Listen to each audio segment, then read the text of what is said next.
Битва легендарных колод возвращается. Сегодня я хочу возродить рубрику, которую несправедливо забросил более полугода назад. В рамках данного формата мы берем историческую легендарную деку, которая была популярна лет 5-7 назад, и играем с ней 20 поединков в рейтинговом режиме. Наша цель сделать как можно больше побед и подняться вверх по турнирной таблице. На эту тему было уже снято 6 роликов, и все вы их можете найти в плейлисте легендарные колоды. И пока что у нас безоговорочно лидирует знаменитая дека Анабана Пека Шарик Заморозка, с которой я сделал целых 12 побед. Но сегодня у нас на очереди не менее интересная колода. Быстрый Шахтер, Валькирия, Адская башня за 3.0 эликсира. Эта дека была безумно популярна в 2019 году, но с тех пор ее больше никто не видел, она просто пропала без вести. Основная суть этой колоды заключается в том, чтобы постоянно закидывать соперника комбинацией Шахтер плюс Яд. И за счет Валькирии, Громовержца и Адской башни качественно защищаться. Так как у нас очень быстрый цикл, эта тактика хорошо себя проявляет против коргигов, големов и прочих жирных танков. Но против других быстрых дек это немножко не актуально. Да, мы по-прежнему можем обыгрывать Хога 2.6, классический спеллбейт, но все эти новомодные вариации со стенобоями, с бочками со скелетиками, с кустами, для нас, поверьте, сейчас это full контра. Против них мы уже ничего не можем сделать, потому что все-таки комбинация Шахтер плюс Яд уже немножко такая устаревшая, она много урона не наносит, а стенобои, бочки со скелетиками это намного более опасные атакующие юниты. В этом поединке мы играем как раз против голема, у соперника очень жесткая дека с палачом, с эволюцией пламенного дракона, с героем мега-миньоном, и когда сейчас он пойдет в атаку, у нас, конечно же, будут небольшие такие проблемы. Но пока что нету двойного эликсира, мы бесконечно пушим, мы бесконечно его закидываем шахтерами, ядами, и пока что у нас нету никаких проблем. Ну и сейчас в нынешней мете очень для нас проблематичен герой магический лучник, потому что сейчас каждый второй играет с магическим лучником, постоянно ставит его возле мостика и наносит халявный урон. Конечно же, нам бы, наверное, не помешал бы фаербол, но у нас здесь, к сожалению, яд. Итак, сейчас соперник ставит голема, но мы по-прежнему продолжаем его закидывать шахтером. И еще закидываем эволюцию скелетиков.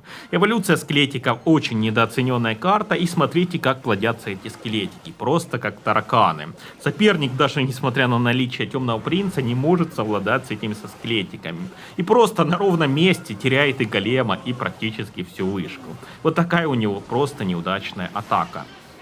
Нам остается защититься буквально 50 секунд, мы закидываем еще шахтера, но это не победа, потому что сейчас еще будет одна проходка. Скорее всего, у него летит эволюция пламенного дракона, он делает на нее ставку, подкидывает палача. Сейчас у нас такой затруднительный момент, но у нас идет очень большая толпа, закидывается еще заморозка. Здесь я немножко уже так поплыл, было сложно защищаться, но все-таки с горем пополам мне удается здесь выстоять. Но вообще, когда вы играете с этой колодой, нужно уметь просто безупречно защищаться. Если вы играете с какими-то быстрыми деками, если вы играете с Когом 2.6, вам несложно будет освоить то, как с этой колодой защищаться. Но так как я сам големовод, мне было немножко сложновато. Но тем не менее, в первом поединке мы одерживаем очень уверенную победу, но дальше, поверьте, все будет далеко не так просто. Но теперь давайте поговорим о том, почему эта некогда культовая и легендарная дека сейчас просто растворилась и бесследно исчезла. Ведь она была мега популярной в 2018 году, в начале 2019. Но с тех пор ее просто никто не видел. Чтобы вы понимали, я эту колоду, наверное, в реальных боях не встречал уже лет 5. И если бы я не пересматривал свои старые ролики, то я бы даже не вспомнил про ее существование. Так почему же все-таки так произошло? Ведь другие старые колоды по типу Хога 2.6, спеллбейта до сих пор актуальны. Это не стареющая классика. А вот наша колода именно что устарела. Наверное, все дело в том, что Clash Royale изменился. В 2018 году комбинация Шахтер плюс Яд это действительно всех бесила, всех напрягала, но сейчас уже она не вызывает такой опасности. Во-первых, Шахтер уже 100 раз был понерфен, Шахтер уже намного меньше урона наносит. Ну и во-вторых, с тех пор вышло много новых карт, которые реально бесят Это те же стенобои, которые появились в феврале 2019 года. То есть вот такое совпадение. Наша колода стала исчезать, а стенобои как раз в то время только появились. И как раз стала популярна комбинация Шахтер плюс стенобои. После в 2021 году появился Бур, который сейчас тоже всех бесит. Еще позже появился Куст, то есть постепенно появлялись другие комбинации, другие карты. Вот наша колода именно что устарела. Но и опять-таки Адская башня. Это здание тоже уже сейчас не актуально. Все переходят на более быструю пушку. Но Адская башня это уже пережиток прошлого и, можно сказать, утопия. Поэтому эта колода сейчас уже не особо актуальна. Но поверьте мне, что она тоже до сих пор неплохо в некоторых моментах действует. Сейчас мы играем против Коргига, и соперник, смотрите, вообще не может никак к нам пробраться, потому что всегда утыкается в нашу Адскую башню. Правда, и мы не можем ему существенного урона нанести. Ставит он свою эволюцию призраков. Немножко нам повезло, что у него нету молнии. Против молнии нам было бы немножко сложнее, но он крутится. Он выпускает еще одного Коргига, а мы выпускаем еще одну Адскую башню. И смотрите, опять-таки у нашего соперника совершенно ничего не получается. Это просто какое-то издевательство. Да, у него там тоже очень быстрый цикл. Колода примерно стоит 3.0 у него, может быть чуть дороже. У нас тоже 3.0, то есть у нас примерно колоды одинаково стоят. Но он не может ни в какую пройти нашу Адскую башню. И смотрите, сейчас у нас Громовержец пристрелялся.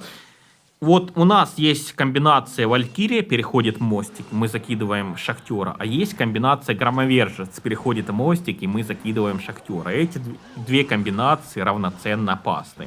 Ну, теперь он уже новую тактику наш соперник хочет, ставит Коргига с конца карты. Мы ставим предварительно Адскую башню. Если он сейчас прокрутится до еще одного Коргига, то мы просто таки прокрутимся до еще одной Адской башни. И опять-таки у него совершенно ничего не получается и совершенно ничего не происходит. Смотрите, но это просто издевательство. Опять-таки эволюция на скелетике просто творит чудеса. Очень недооцененная эволюция. Еще его рыбак нам помог, притащил Валькирию к своей вышке, и у него остается буквально 304 хп. Нам остается буквально чуть-чуть защититься. Ну и все, это очередная легкая победа. Опять-таки, против всех этих жирных танков, Коргигов, големов, наша колода по-прежнему очень хороша, и по-прежнему с ней можно идти. Таких соперников просто громить. Ну а теперь давайте посмотрим поединок против Хога 2.6. Это для нас намного более тяжелый матчап. Начало поединка я обрезал, так как там ничего существенного не происходило. Все самое интересное начнется на двойном эликсире. Пока что нам удается сдерживать Хога, но когда будет двойной, тройной эликсир, это станет просто непосильной задачей. Потому что соперник будет крутиться до своего Хога намного быстрее, чем мы до Адской башни. И нам надо учиться защищаться без здания. Валькирия Громовержцем, но опять-таки оппонент все это дело может просто накрыть фаерболом. И плюс, что самое неприятное, у него герой Ледяной Голем. И за счет этого сейчас Хог доходит и делает две тычки. То есть герой Ледяной Голем нам доставляет просто громадные проблемы. Просто он закидывает комбинацию Ледяной Голем плюс Хог, и каждый раз для нас это просто сложнейшая задача защититься. Если бы он играл с обычным Ледяным Големом, было бы намного проще. Но так его герой там замораживает, замедляет. Ну, опять-таки, немножко больше шансов у соперника, но я не сказал бы, что это full контра. Он неплохо играет, он, в принципе, до двойного эликсира играл очень пассивно, выжидал, но сейчас он взялся по-серьезному, он умеет крутиться, смотрите, как он быстро крутится. Еще раз комбинация Ледяной Голем плюс Хог, он прожимает способность у своего Ледяного Голема, но в этот раз мы успеваем воткнуть Адскую башню. Но пока что, в принципе, на двойном эликсире терпимо, хотя один раз он нас пропушил так серьезно, один раз мы допустили грубую ошибку, но пока что я тоже, в принципе, стараюсь крутиться, я тоже стараюсь скидывать самые дешевые карты. Я хочу, чтобы у меня всегда была Адская башня в цикле. И чудом, смотрите, в самый последний момент я все-таки успеваю ее воткнуть. Надо постоянно прокидывать скелетиков, надо постоянно нам прокидывать ледяной дух, иначе мы до Адской башни просто не прокрутимся. За счет эволюции Валькирии мы, конечно, можем Хога задефать в ноль, но эволюция Валькирии у нас далеко не каждый раз. Опять-таки нам удалось прокрутиться. Я, кстати, уже сейчас перешел плавно плавно на правую сторону. Вначале я атаковал по левой стороне, но просто-таки соперник меня вынудил переключиться на правую вышку. За счет эволюции Валькирии мы сейчас пробуем задефать Хога в 0. Давайте смотреть. Но все равно, даже в такой ситуации, Хог дошел и сделал 2000. Вот это было очень неприятно. Опять-таки его выручила эволюция, точнее герой Ледяной Голем. Сейчас я пытаюсь его жестко пропушить, потому что понимаю, что проигрываю. Я проигрываю просто без шансов на 600 хп, а в этом поединке проигрывать на 600 хп это недопустимо. Это практически поражение. Снова побежал Хог. Остается у нас всего лишь минутка до конца поединка. Уже начался тройной эликсир. И по идее он вообще может в режиме нон-стоп закидывать своего Хога. Но он уже не спешит. У него даже эликсир протекает. Вот более, конечно, грамотный хоговод, наверное, нас бы сейчас просто закидал Хогами. Но все-таки, хотя я играю на абсолютном чемпионе, но все-таки чувствуется, что это не самый топовый хоговод. Допускает он ошибки, и мы уже этим пользуемся. И мы уже каким-то невероятным способом мы выходим в лидеры. То есть соперник понимает, что он проигрывает, он тоже начинает нас закидывать фаерболом. И сейчас на последних секундах просто решается, кто кого закидает. Мне уже нельзя ни одной тычки от Хога пропускать. Я ставлю адскую башню, я закидываю его бревном, буквально 10 секунд остается. Он даже, наверное, уже не успеет своего Хога скидывать, а я шахтера закидываю, я закидываю яд. Все, адская башня. Вот такая вот издевательская. Все-таки он успел Хога скинуть. Но это победа. Вот такая вот тяжелая у нас заруба была с Хогом 2.6. Но, в принципе, против более опытного хоговода мы, скорее всего, бы проиграли. Дальше у нас еще один голем, и этот голем еще более неприятный, чем предыдущий. Все-таки у нашего соперника вариация с молнией. Ну а теперь давайте сделаем такой небольшой экскурс в историю. В 2019 году я впервые на своем канале снял ролик про топ игрока. До этого я снимал чисто свои поединки, ну и тут наконец-то нашел какого-то топ игрока с големом, решил про него запилить видос, и вот в первом таком видосе, в первом поединке он как раз играл против нашей деки с быстрым шахтером и адской башней. И тот поединок был очень ярким. Големовод проигрывал просто до конца. Соперник его до бесконечности закидывал шахтерами. Ну и потом с последней проходки големовод просто использовал молнию и все-таки нашу деку продавил. Поэтому опять-таки нам будет сейчас очень сложно играть против этого соперника. Да, мы можем выигрывать, но на двойном, на тройном эликсире за счет молнии, за счет какого-то огромного пуша он может нас продавить и просто разнести в щепки. Поэтому это тяжелый матчап. У него герой Мегаминзион, который для нас доставляет огромнейшие проблемы. У него эволюция Пламенного Дракона. Эти два юнита для нас просто очень неприятные. Но что я решил делать в этом бою? Я решил просто моментально убивать его ночную ведьму. Да, это невыгодно, это размен 6-4, но лучше, наверное, нам все-таки моментально убивать его ночную ведьму за счет яда плюс бревно. Только ночнушка появляется, мы сразу закидываем яд плюс бревно, и все, от нее нет проблем. Иначе она может наплодить кучу летучих мышек, и мы просто отлетим. Соперник обезопасил себя, поставил надгробие и теперь ставит голема. В принципе, разумное решение. Сзади подкидывается пламенный дракон, и сейчас нам предстоит очень такая непростая защита. У него, смотрите, помимо молнии, у него также лоза. То есть это просто мега неприятная для нас вариация. Эволюция Валькирии у него также есть. Пытается он пройти нашу адскую башню.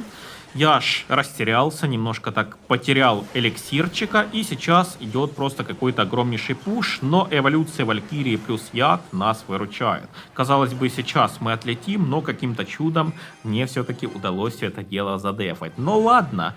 Но у него сейчас будет проходка с эволюцией Пламенного Дракона. Эволюция Пламенного Дракона, поверьте мне, это опять-таки головная боль. Я снова моментально убиваю ночную ведьму за счет яда плюс бревна.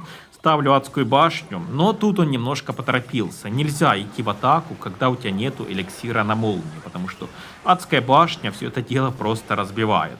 Но, тем не менее, у него этих проходок может быть еще как минимум 2-3 такие проходки с големом, и рано или поздно он имеет все шансы нас продавить. Снова он готовит очередную атаку, причем он совершенно не спешит, он понимает, что ему просто надо одна проходка. Сколько я там не закидываю этого шахтера, я все равно башню ему не снесу. Снова убивается у нас ночная ведьма моментально, снова я ставлю адскую башню, но в этот раз эликсира у него хватает. В этот раз он почти прошел нашу адскую башню, но немножко поспешил. Надо было, наверное, немножко позже скинуть молнию или также подкинуть лозу, но был у него шанс нас продавить, но опять он допустил ошибку. Две валькирии у нас, ставится пламенный дракон. Для нас сейчас очень важно уничтожить его пламенного дракона. Ну и все-таки громовержец, смотрите, с трудом, еле-еле громовержец этого пламенного дракона уничтожает. Очередная атака. Ну, он немножко по-глупому атакует. Если бы он немножко лучше использовал свою молнию, он, наверное, бы нас бы уже продавил. Но опять-таки мы держимся. Очень тяжелая сейчас ситуация. Но напрыгивает громовержец, подкидываем скелетики, и мы все-таки держим. Но он сокращает отрыв. Он постепенно какой-то урон нам наносит. Да, может быть, не самые у него успешные атаки, но по чуть-чуть он нас все-таки продавливает. И сейчас будет самая последняя, самая решающая проходка. Либо сейчас он нас продавит, либо это победа. Итак, ночную ведьму мы убили, он закидывает на хорошую молнию. Но он опять адскую башню не проходит. Мы уже ставим еще одну адскую башню. Но два пламенных дракона, причем один на эволюции. Вот сейчас самый опасный момент. Опасность, наверное, не так от голема, как от этих двух пламенных драконов. Он еще скидывает молнию. У нас просто ужасная ситуация, но мы каким-то чудом выживаем. Вот самый опаснейший был момент. Нам нужно сейчас скинуть шахтера плюс яд, потому что все-таки есть риск, что он прокрутится до молнии. И все-таки мы здесь побеждаем. Но это был мега тяжелый поединок. И согласитесь, что против этого голема было в разы сложнее, чем предыдущего. Но очень у него такая неприятная вариация. Итак, последний поединок у нас будет против кладбища, и в принципе для нас это такой комфортный матчап. Я бы сказал, что против какого-то Хога 2.6 играть посложнее, но все-таки я расцениваю, что здесь немножко больше шансов на победу нашего соперника, примерно 60 на 40. Да, нам есть чем контрить его кладбу, у нас Валькирия, у нас яд, но с другой стороны мы не можем постоянно закидывать яд защиту, чем нам тогда ему наносить урон. Нашего шахтера он может без проблем ловить своими гоблинами, это нам немножко усложняет задачу. Первый раз он закинул кладбище, причем очень неудачно, вообще никакого урона не нанес. И закидывается комбинация шахтер плюс громовержец, плюс я накрываю ядом его печку. Но сейчас могут возникнуть проблемы с гоблинами. В принципе, эти гоблины немножко меня напрягали, потому что не знаешь, когда соперник прожмет способность. Я кинул такое предиктом бревно, я скинул даже скелетика в панике, но это было все зря, потому что он вообще решил не прожимать гоблинов. Но это удивительно, потому что сейчас вообще 90% игроков в такой ситуации гоблинов бы прожали. Он почему-то их не прожал. Но, в принципе, старт поединка для нас очень такой удачный, потому что мы нанесли ему существенный урон. Он начинает наш пушить, закидывает тут мини-пеку. Я яд решил использовать исключительно в атаку, я не знаю почему, но практически всегда в этом поединке я яд использовал чисто в атаку. На кладбище я его фактически не скидывал. Ну и, кстати, Валькирия, к сожалению, в 0 кладбища законтрить практически не может. Даже если поставить Валькирию, то от кладбища все равно будет проходить какой-то урон. Снова он закидывает своих гоблинов, они очень напрягают, скелетики и дух не справились. Опять доходят гоблины, но сейчас, скорее всего, он их прожмет, и надо как-то на все это дело реагировать. Приходится сливать эволюцию Валькирии, плюс тут еще опасная мини-пека, я в панике скидываю бревно, проходит его печка, приходится от печки пропустить тычку, и, в принципе, соперник уже в лидерах. Очень, конечно, неприятно то, что у него тут герои-гоблины, закидывается еще раз кладбище. Немножко, конечно, хорошо, что у него не прокачаны некоторые карты, у него и кладбище 14, у него и некоторые другие карты 14. Хорошо, что у него и эликсир в некоторых моментах протекает. Если бы опять-таки нам попался топовый кладбовод, то я бы думаю, что намного было бы все сложнее. Но тем не менее, все равно мы проигрываем, он нас пушит потихоньку, эволюция печки у него. В нашей колоде, напомню, что нету ни одного героя, у нас есть только эволюция Вальки, у нас есть эволюция скелетика, все, а у него герои. Ну, конечно, мы можем нашу колоду взять эволюцию на ледяного духа, но я считаю, что все-таки эволюция скелетиков в нашей колоде более привлекательно смотрится. И в одном из поединков вы видели, как все-таки зарешала эта эволюция скелетиков и просто снесла сопернику вышку. Снова закидывается кладбище, снова у нас проблемки, проходит урон, и у нас на вышке остается уже 1100 хп, у него 1600. Казалось бы, шансов практически нет, разница 500 хп. В таком поединке, не знаю, камбэк сделать практически нереально. Но тем не менее, я буду играть до конца. Соперник снова готовится к очередной атаке, закидывается гоблины. Он адскую башню грамотно проходит за счет летучих мышек. Просто вот так вот по центру скидывает летучих мышей. И наша адская башня проходится. Вот еще один минус адской башни. Очень хорошее кладбище. Он нас пропушил. И разница в 1000 хп. Можно сдаваться, казалось бы, но комбинация Громовержец плюс Шахтер, и смотрите, как зарешал Громовержец. Громовержец носит вышку. Но это, честно говоря, повезло. Мы должны были здесь проигрывать. Ну и давайте подводить итоги. С колодой Шахтер, Валькирия, Инферно мне удалось сделать всего лишь 6 побед в рамках абсолютного чемпиона. Это один из худших результатов и всего лишь 6 место из 7 в турнирной таблице. Да, итог неудовлетворительный, но тем не менее получил удовольствие, проностальгировал, да и вообще ожидал, что все будет еще намного хуже. Все-таки в 2026 году эта колода полностью не актуальна. Да, вы можете еще побороться и даже выиграть у каких-то големов, гигов, но против быстрых дек со стенобоями, с бочками со скелетиками, с магическими лучниками вы просто отлетите без шансов. Пишите в комментариях, с какими историческими деками мне нужно еще поиграть.